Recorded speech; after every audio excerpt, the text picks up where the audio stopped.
Again, to exaggerate the behavior. So one of the things that again is kind of counterintuitive is that when you're working with that client and you help them exaggerate the behavior they're doing. You know, if I'm working with somebody that has anxiety, I say, well, how would you, if you were to get anxious now, what would you do now? Well, my throat usually tightens up, and my stomach gets tight, and my arms get a little numb. Okay, well, do that right now. Let me see you have a panic attack right now. Let me see you do that. How would you do that? And generally go, well, I really can't. It's hard for me to do that right now. It's okay, you know, like just tighten up your throat. Just do that. Tighten up your throat. Okay? So it gives the client a sense of more control. You know, once they can exaggerate what they do already, it gives them an underlying sense of control to undo that behavior.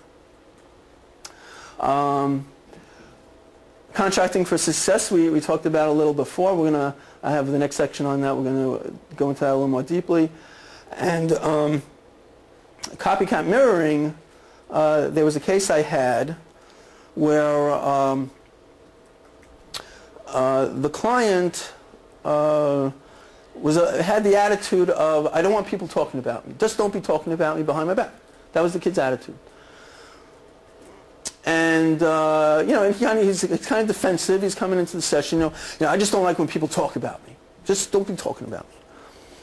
So in working with that kid, what I ended up doing was calling the unit, and I would say, you know, is Steve there?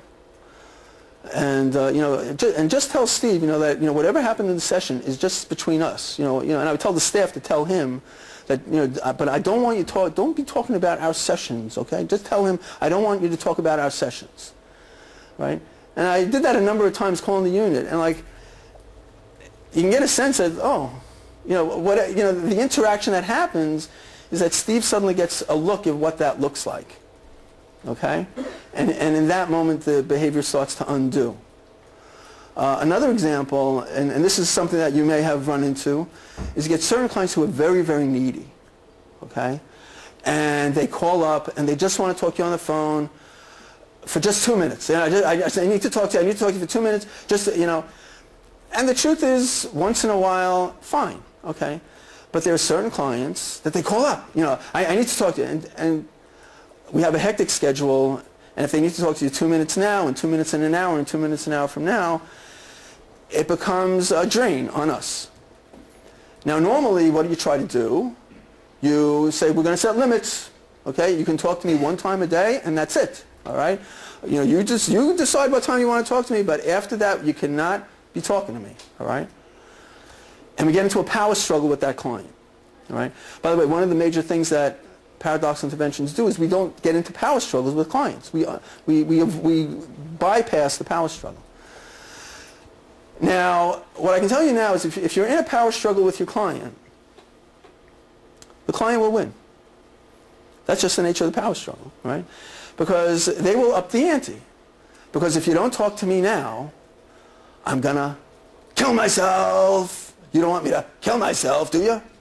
Right? No, don't do that. I'll talk to you. Okay. So basically what the client ends up doing is they learn different ways to manipulate us to take up our time and to get us on the phone. And again, it's hard on us. And again, we try to set limits and we try to do different things. And basically, you know, the client's working with their underlying abandonment issues, you know, and they just want to talk to us, fine. So in a paradoxical intervention, what do I do? If I see that the client is constantly calling, I will always say to the client, you know, it's great to hear from you, it's nice to hear from you, but you know, you don't really have to call me all the time, but you know, oh no, I'm just so happy to hear from you, you know, I just needed to talk to you. Okay. At a certain point, so what I'm saying is that eventually we get on the defensive, where depending on how much the client is calling us, we will even let our messages go to voicemail, right? And then pick them up, right? Because the client is becoming that imposing. But the point is that the client controls the therapist, who controls you at that point. So the intervention that I do is that I see that you really need me. You really do need to talk to me. You really need that. I see that. So what we're going to do is, I'm going to call you to check up on you during the day, right? What's the client feeling? Great. Hey, this is great. Hey, you're going to call me? Hey, not a problem. I'm calling you, all right? So I call, and the first time I call, hey, how you doing? How you feeling? You doing okay? What's going on? Oh yeah, I'm okay. I'm glad to call you. Good, good. I was a little worried about you. I know, you know how often you've been calling me. Well, now I'm calling you just to check up. Okay, you're doing okay, right? Yeah, I'm doing okay. Great, good. Okay, great, good. Okay, talk to you later. Click. All right. 2 hours later. Hey, hi, calling up, just calling up, telling how you doing? How you doing? You all right? You okay? You all right? Now, the client may have been watching a TV program. They're doing something, right?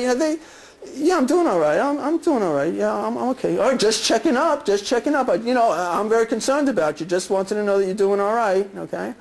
All right, I'll talk to you later. You get a sense, if I call 2 hours later, right? How you doing now? The client's on the other end.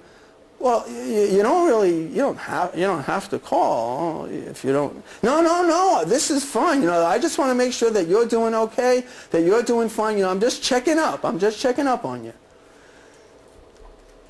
By the end of the week, who's letting all their calls go to voicemail? All right? The client's going to let their calls go to voicemail. All right? And I'll leave a message just calling up. If anything's going on, if there's any problem, please call me immediately. All right? And what I'm saying is that the client will inevitably, obviously, stop calling. Okay? And you'd think, okay, now if you don't call the client, they're going to start their routine again. They don't. Okay? Because you've already established that you're with them, that you're on their side. Okay? So let's talk a little bit about a written contract. We get into contract